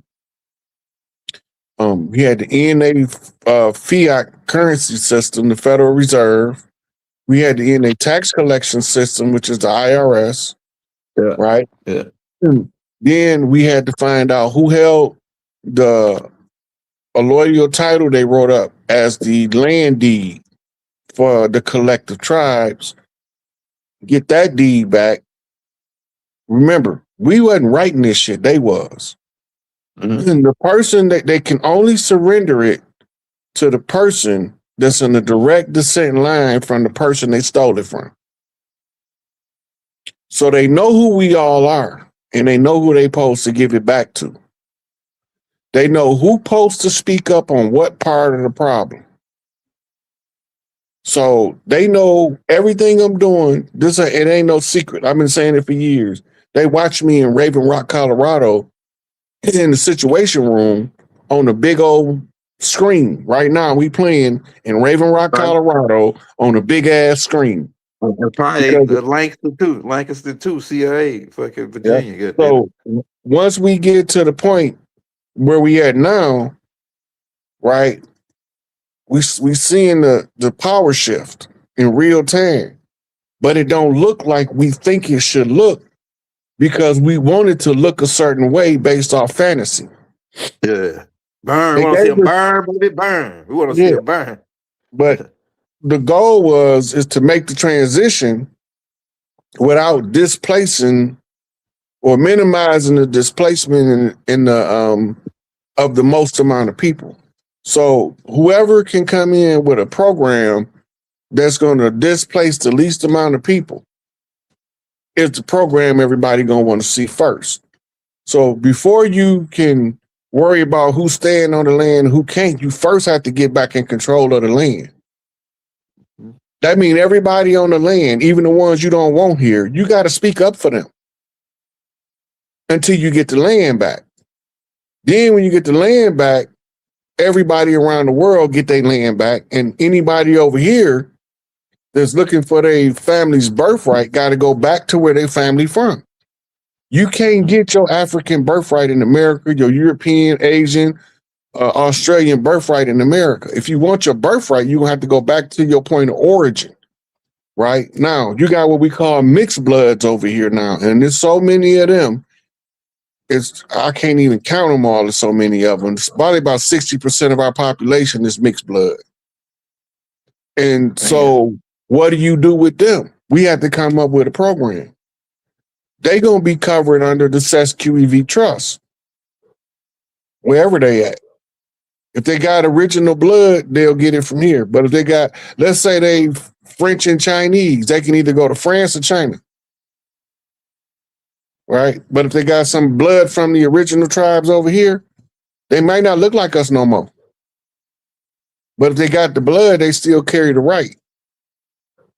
Remember, it only takes 4 generations to go from me and your complexion to damn near vanilla.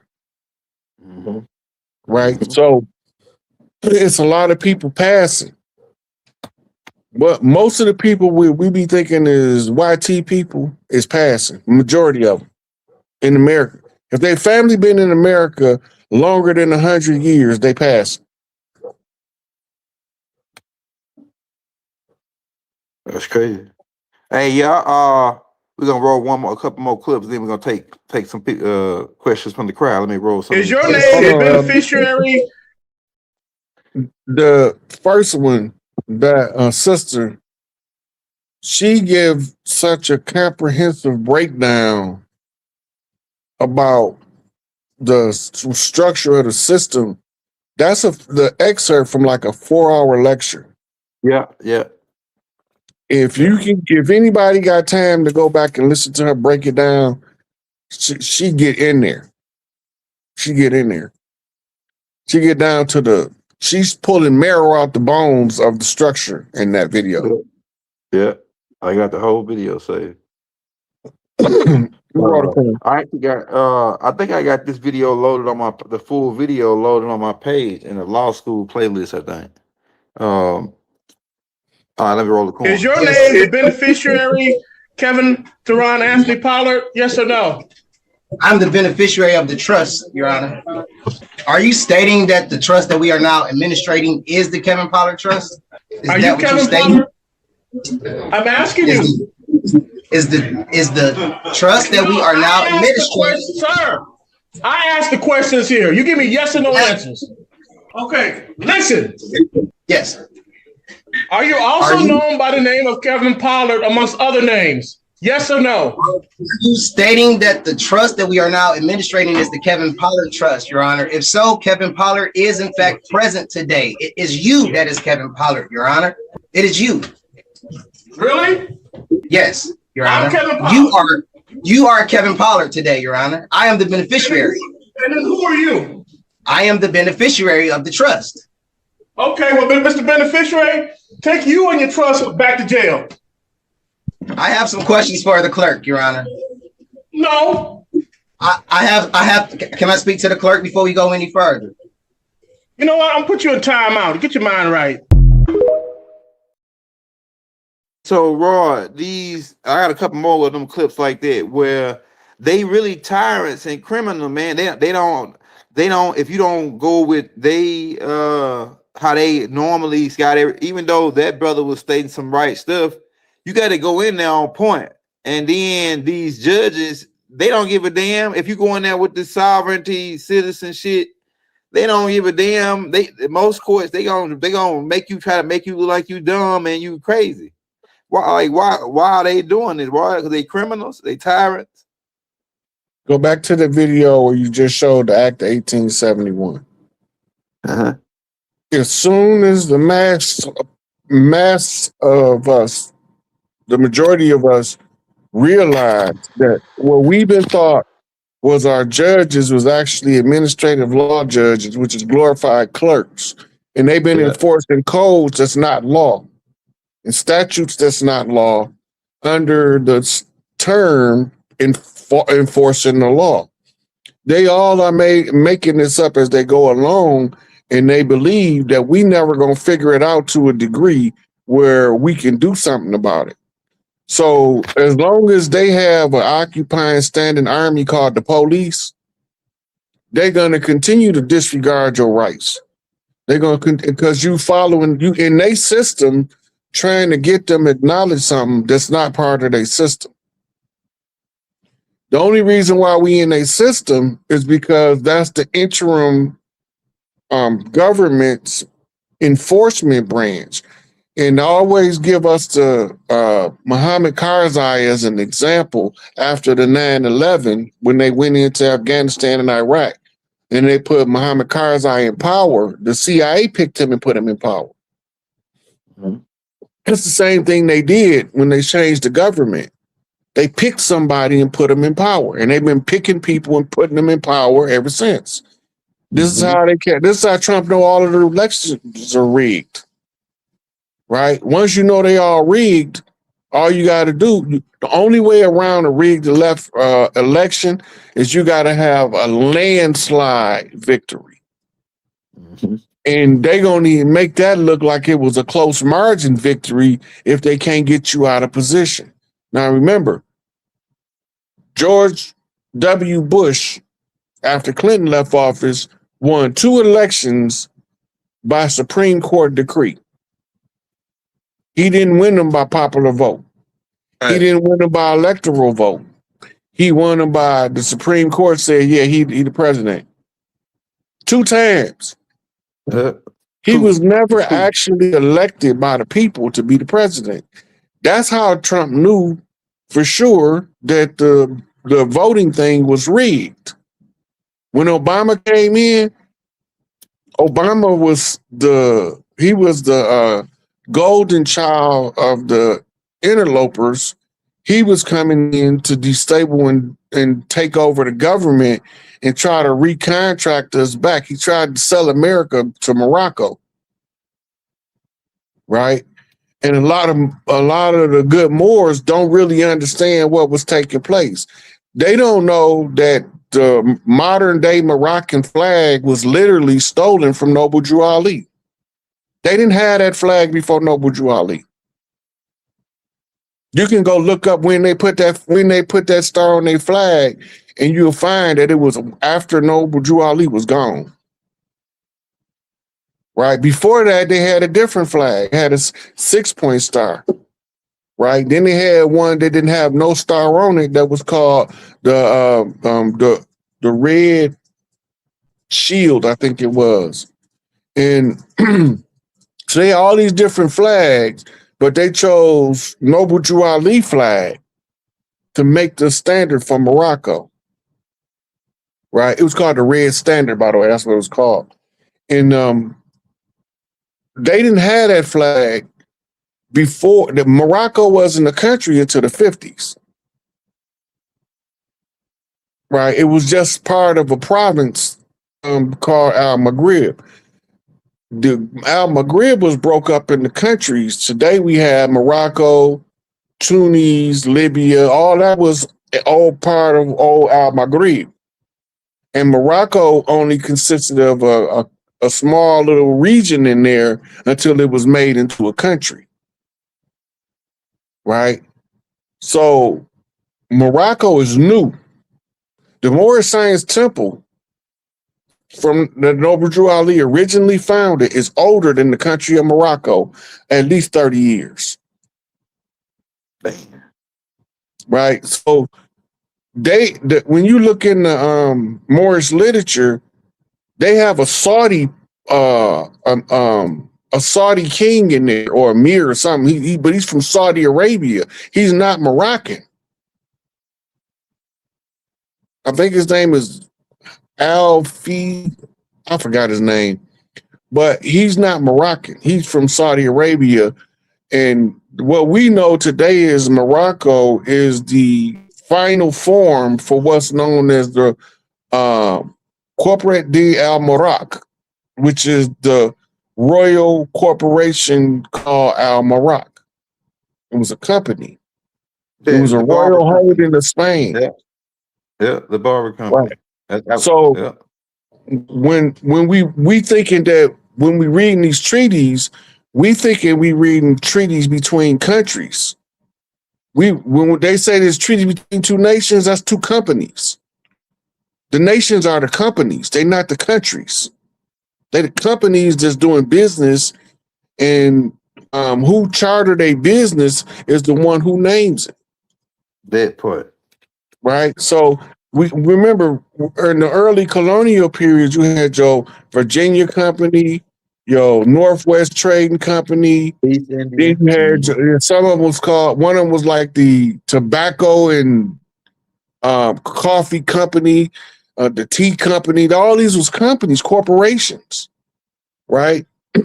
They was coming over here. They was draining the land of the furs, killing off all of the animals because they was getting for the fur trappers, and they made that into a big deal. They was chopping the trees down, so they made lumberjacks the big deal to be. With your Paul Bunyan stories. And then the Asians they brought over here was assisting us in the South and building the railroads. We be forgetting that it was the story John Henry and Big John, those are stories about brothers was working with Chinese people on the railroad. Right? And a lot of them intermarried. Over time, they became friendly. So now we got all that Genghis Khan blood over here. Then we forget that before they was bringing anybody from Europe or Africa, they was bringing Asians over here. That's right. This is where you get your reservation $5 Indian from, because they was bringing Asian servants over here first. And you can look up to what they call the South Pacific slave trade, and you can see it. It's there. The China Roll in Mexico, it's all there. They was bringing them in. We had already been dealing with them when we first encountered them. The hieroglyphics tell the story of how we treated them. Right? So that's why all of them people, everybody that got mistreated before, everybody got their lick back. And the people that they had to get their lick back on was the ones who used to be first, became last, and now they're about to be first again. And my mama said the good had to suffer with the bad. So the ones of us that didn't agree with the shit, but we ain't do nothing about it because no, that's my homeboy over there. I ain't finna get in his business. We had to suffer for watching and not doing that. That's what the whole David Walker paper is about. Who is these people? Doing this on the land, yeah. Yeah. You know, he put it in the public domain because that's how the oral tradition worked. Instead of he didn't go around to each city doing it, he wrote it out. But somebody was reading that in the meetings, in different tribal meetings. That's why it even still exists. Because they tried to snuff all that kind of stuff out. Yeah. Like, we don't know who Henry Hubert Harrison is, one of the greatest minds of the early 1900s. We only got one small pamphlet. I think J.A. Rogers wrote a little essay about him that really tell us that we had thinkers to that magnitude. They call him the Black Socrates. Let that sink in. Right? So we had a whole bunch of brilliant people that's been erased from the books on purpose. And a lot of the ones that's not erased from the books is telling us stuff that the ones erased from the books told them. So the oral tradition never ended. It just was made to look inferior to the paperwork system, because the paperwork system is the prevailing system of the ones that's pushing the fiat.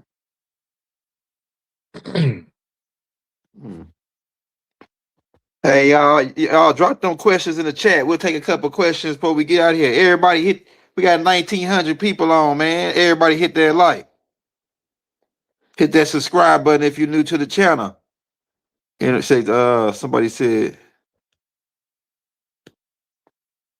what can the woman do to help they won't be in Philly? Okay, about the Philly thing on May 10th, Rod. What can the women do to help? She said one that helped that's not gonna be there. Oh, not they gonna be there, okay. It's a whole lot. You reach out to the Empress Redbird and the Legacy Committee. You got the email, Elder? I don't got the email. You want to send it to me after the show? I'll put it in the link. Okay, so I'm gonna send out the email. I'm not part of the planning committee. I'm just gonna be there.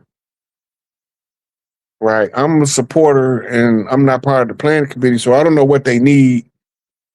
Services or whatnot. I don't know what they need. I don't know if they doing anything that will require donations, which anytime you have an event, you normally donations help. But knowing how Empress moves, she probably already took care of it, and any donations will just help her reimburse for what she already spent. Cause she ain't gonna wait on nobody for no money, cause money ain't the purpose here. But anything that supports, it's go on my Instagram page. It's a call my power back to me. The sisters are doing that at 3:00 every day, and as we moving into it, hopefully we get to read it out in the as part of the program. We get to read it as a group. We all call our power back to us as a collective. That'd be powerful to do there too. But I'm gonna give Elder the email, and you can ask what you can do to support and help. Yeah, I put it in the links.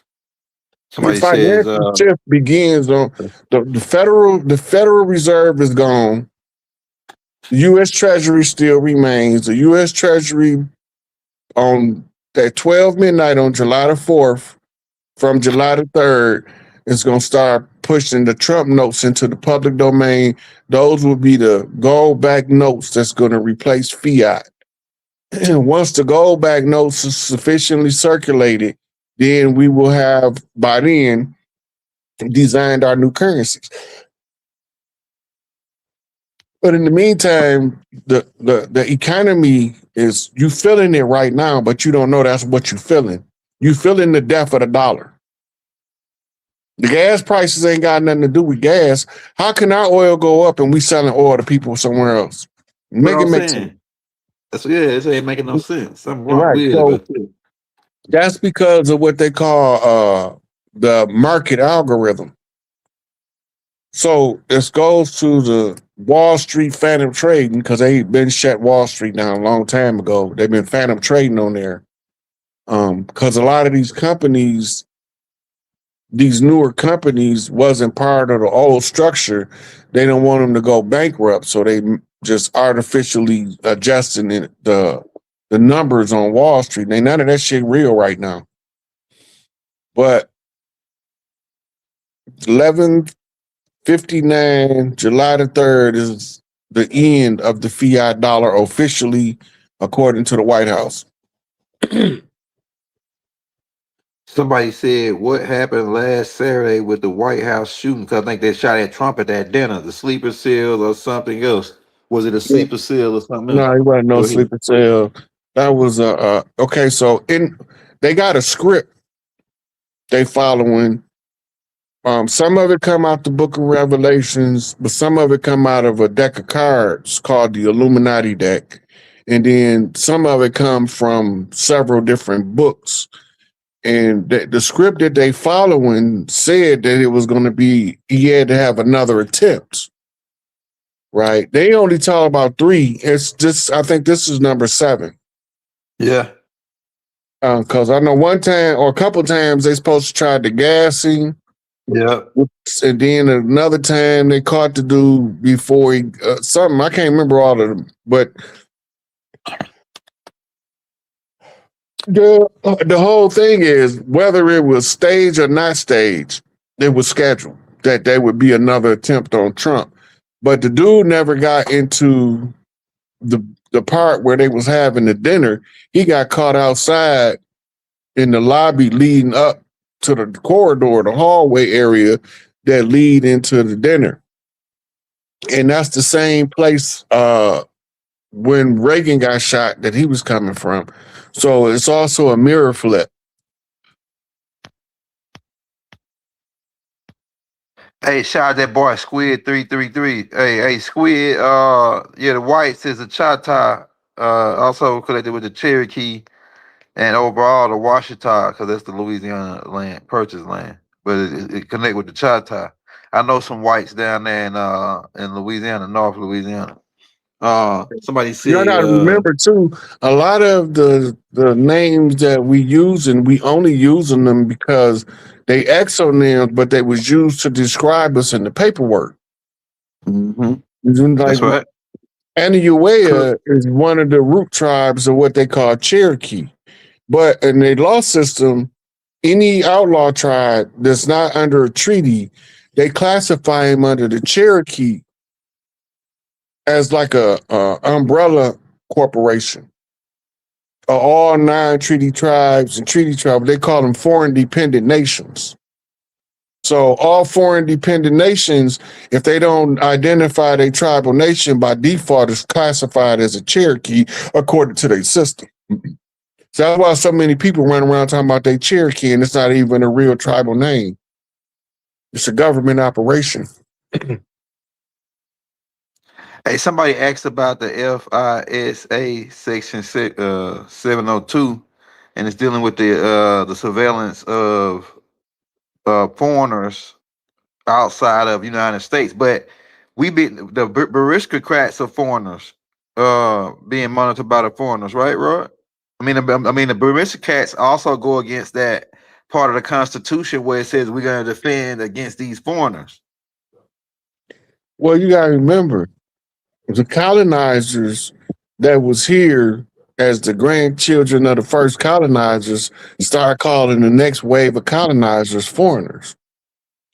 Huh. Damn, that's cold. You got to pay attention to the shift in when do the lingo start? When do they start doing that? So then they come up with the know nothing parties and the nativist parties, and we Native Americans because we was born here and all that bullshit. And then that got to do with the truth. It's all part of the narrative. It's part of the story they told us to keep us in line. That's it. Anything we talking about, whether we talking about Democrats, Republicans, or the defunct political groups like the Commonwealth Party and the Bass Party, the fucking Whig Party, all that's part of the narrative of the script. All of those defunct political parties before they became, because remember, before it was Democrat and Republican, it used to be one party called the Democratic Republic Party. Then when they killed off all the opposition parties, they split. Why they split? They said they had to split into 2 parties, a Democrat and a Republican, in order to maintain the appearance of an adversarial system. Who they keeping up in front for? It ain't for me, because that shit don't work on me. That's for everybody that fell for it for 100 and something years. Right? So the transitional wealth is not just us. Everybody gonna be part of the wealth coming to the people. And it's just that you gotta be at your point of origin, or you gotta have blood ties to the land. And if let's say, for instance, it's an orphan over here, and they don't know where the fuck they from. The only way they'd be able to be under the tribal tradition, they'd be taken in, but they got to find a sponsor tribe. And the way that we done been through so much shit, don't nobody want to sponsor nobody no more. Not no foreigner. Right, because we didn't call it adoption. We'd take him in. We didn't call it slavery. We'll take him in. But foreigners look at it as a system, offshoot of slavery or some kind of adoption program. No, taking somebody in, meaning that you'll make sure that they, while they on the land, that they covered under your house protection. Your family members gonna teach them the etiquette of the land and teach them how to live with us, and then we gonna let him have his own family and his own life, or her. And then now, because of so much infiltration took place, we didn't marry these people that ain't got our interests at heart. Why would they marry us? I don't know, but they amalgamated with us in so many different parts of the land, and we have to make some kind of adjustment for that. We can't just kick those children out because we don't like who their mama was. Their daddy's still our son, or we don't like who their daddy was. Their mama's still our daughter. So what we do now? Kick our grandbabies out because we don't like who their other parent was? I don't quite work like that. That's not family structure. Right? Family got a way of doing certain stuff. It's just that you gotta be in the family where y'all are all on the same page as far as the structure. I'm growth and development. Half the stuff that I teach about ain't in our doctrine. I don't have to bleed out. I don't have to follow that shit. That shit don't got nothing to do with growth and development. I don't give a fuck about no stars, no ships, no aliens. I don't give a fuck about none of that. Only reason why I got to talk about it because it's part of what I discovered in my journey, and I got to tell everybody what I discovered. About Enlil and all them niggas, man. Yeah, I don't like that. Man, that's the last shit I want to talk about. Enlil, Enki, I don't give a fuck about that. What we gonna do about this land right here? I'm so sick of people looking to the sky when they ain't looking to the helping hand at the end of their own arm.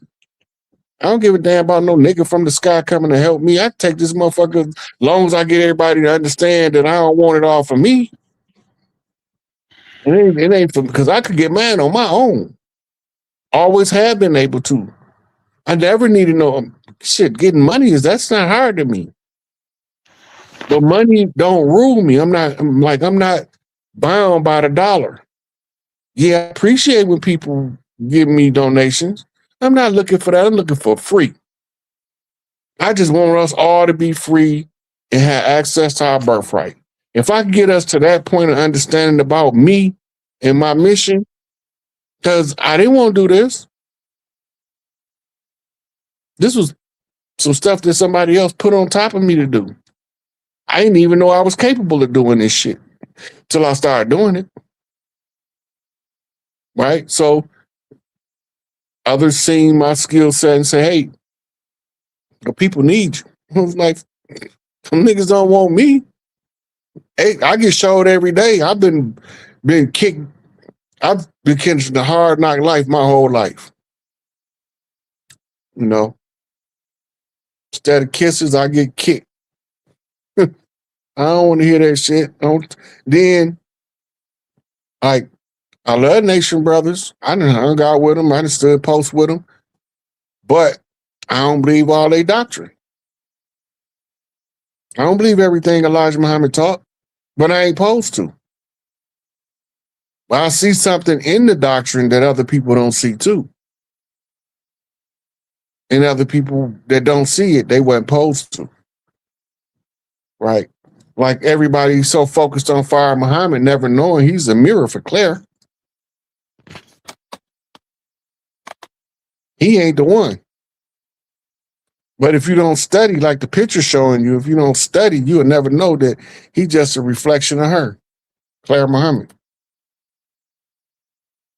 Elijah Muhammad was her mouthpiece. She the one passed the torch to Khadijah Muhammad. She the one signed off on Clarence 13X. That's why he went from 37X to 13X. He had the Queen Mother seal on his move. It's tribal shit. Hey, somebody asked about the. Go ahead, Adam. So somebody asked about the Grays. The Grays are Seminoles. They from the Florida area. They Seminoles, and they really Creeks. If you from the North, East Coast Grays, you Shinnecock. For the people that asked it. Hey, everybody, hit that like, hit that subscribe button, man. If you're new to the channel, we'll take one more question, and then we'll get up out of here, Chief. Somebody drop a question in the chat. Somebody was asking closer. Somebody said right. Yeah. Say, Raw, I got the last question then. Hey, Raw, how long do you think we got, man, to everything that we saying come to? Because we see it happening. I mean, we got all the receipts. How long do you think we got until these guys go all the way there? I think that Doc was pretty accurate in his time that he gave in 2030. What you think, Rod? Because based on where it's going, they're gonna be out of business by then. Who? The U.S. corps. The U.S. corps should be they already out of business already, right? Right. Okay, so the big thing about the tribal structure is this: we ain't in power till we back in power. When we back in power, that shit gonna blow up like wildfire. Because then military gonna come out and support the transition to government. Because we've been under continuity of government for almost 8 years now. Right? It took 4 years longer than originally anticipated. That's where you get your Biden insertion of the CGI skin mask actor Biden. Right? And that was just a psyop to get him the cleanup time required to get all these pedophiles and cannibals up. They knew what they was going to get. And they've been following them for many years. They just needed somebody that wasn't scared to say, kill them all. Because I said, kill them all. Don't leave one of them breathing, except for the one you want me to do myself. I got a receipt on that, bro. Yeah. So once we realized, okay, we had to take over the financial sector. We be done with that. That's all a wrap. We took over the mineral wealth of the land because now we're selling oil globally, right? We was always like in the top 5 oil producers in the world, but we wasn't selling it on the international market. Right? We was just selling it domestically through the military channels. That's why all your tax dollars that they've been using for the program, that's how you know they wasn't our programs. All of the programs, all our stuff is financed from the wealth of the land.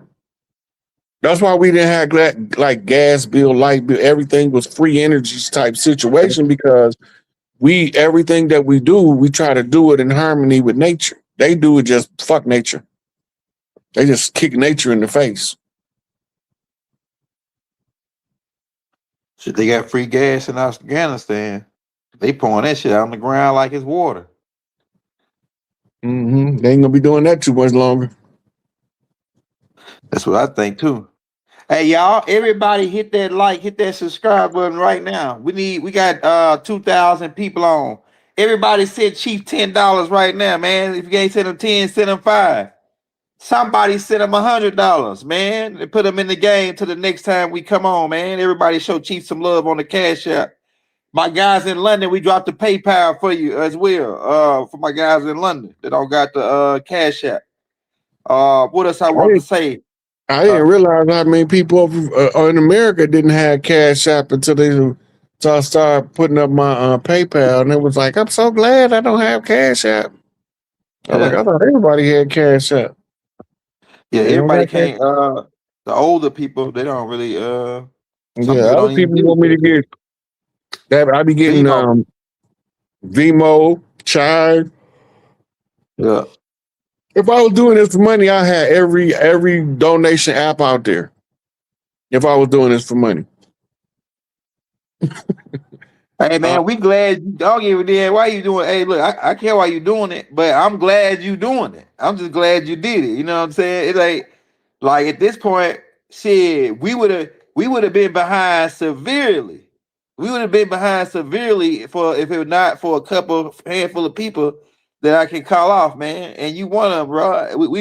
We ran ahead. We got caught all the way back up. Like we was a couple seconds, maybe a couple minutes behind, because they kicked us in the balls, before they started this race, what they call the look, race. it's a chief down in New Orleans. You probably never heard of him, but his name is Will Caprew. And he was one of the ones. As soon as I seen him, I was like, that was one of the chiefs from back when I was 3 lifetimes ago. I like, and then he started dropping some science about the Nicene Council and everything, and he was like, and then he gave me a warning that turned out to be ace on point. But yeah, he look, I never had a conversation with him one time, but when he do his tribal code knocking, it's like he talking straight to me. Man. Might go check him out. Look him up on Facebook. His name Will Caprew. I see you his link. I see you his link. Yeah. And there's another piece, what's my man name? Somebody was saying was trying to make me start some shit with him. I was like, I ain't starting no shit with that man. I can't remember his name, but he another one of the chiefs now. And I was like, nah, he the real deal. He want us for real. He ain't no imposter. Like, they didn't send people for me to check out. And at the time, I didn't know why people were sending me these people. But every one of them came with a message and a key. Every one of them. And it was so many sisters that was sending me messages that they wouldn't give me the time of day in real life. But when I do the social media campaign, they send me this message, this cue, and this look this up, and little bitty pieces that push me deeper into dropping the knowledge on a clearer level. Like, it's a whole lot of sisters magic. I call them black girl magic collectively and individually. But that black girl magic, man, I put that shit on everything I touch. Right. Yeah, I like black girl magic. Yeah. And it ain't just black girl magic though, because I got brown girl magic. And the Asians, they don't call themselves yellow or nothing. They just it's a word they use. I can't pronounce it in English, but it's like Cheyenne magic or some shit.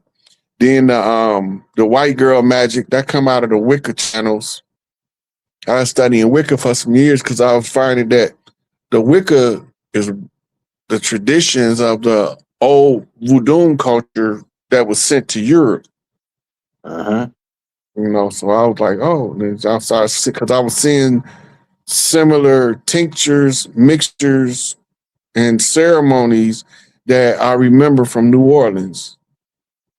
Like this lifetime, I was born in Chicago, but most of my lifetimes before this, I was born somewhere close enough to New Orleans to take a boat on the bayou to a house in the bayou. Looked like that movie Skeleton Key. You gotta access it by boat, but when you get out there, it'd be a whole crib, like a crib, a big mama house. This one I didn't go there, and I knew something was wrong when I asked my mama why we don't never go to the swamp. She looked at me like I was from outer space. It's a swamp. What you want to go to the swamp for? I said, I want to see Big Mama. She said, your Big Mama don't live in no swamp. She live down south. I'll take you to see her. she be in Chicago. My first Big Mama, Mother Margaret she had properties in every state from Louisiana to Minnesota on both sides of the Mississippi. She had so many, and she was always traveling. I don't know how that lady did it. She was always traveling, going from place to place, checking on, making sure the harvest is right. She had a bull farm. Yep. Yeah, a lot of our family members had thousands and thousands. Like my granddad had 1,000 acres, my great granddad, and then boom, white folks kill them and throw them in the lake, drown them. Like they were taking our shit. Yeah, and they put an X in the where sign it. They put an X on the signature. Mm-hmm. So they he signed this right here. This is where he signed it. Look, a sizable portion of southwest Mississippi behind Macomb Tyler Town, a sizable portion of that, hectares of land, was my grandfather's land. That was his land. And he had family members had plots along the way, and they ended up, when he passed away, they tricked his wife into signing some papers. She couldn't read or write, so. And she wasn't executive estate. She didn't have a right to sign his stuff over. Yeah. Damn. That's crazy. All right, y'all. We about to get ready to get up out of here. Everybody, make sure you send Chief a donation, whether it's $5, $1, whatever you got. $100. We like that in the C note, man. If you got it, put Chief in the game till the next time we come back on. Hey, y'all, as always, we send all the divine love to all the matriarchs on the land and the empresses and the rising chiefs, right? Free Dr. Malachi Z. York, free Jeff Fort, the El Rookie, free Larry Hoover. Let the three chiefs walk, man. We about to get up out of here. We send divine love throughout the boundless universe to all. Wadu. Wadu. Never have it been made so clear.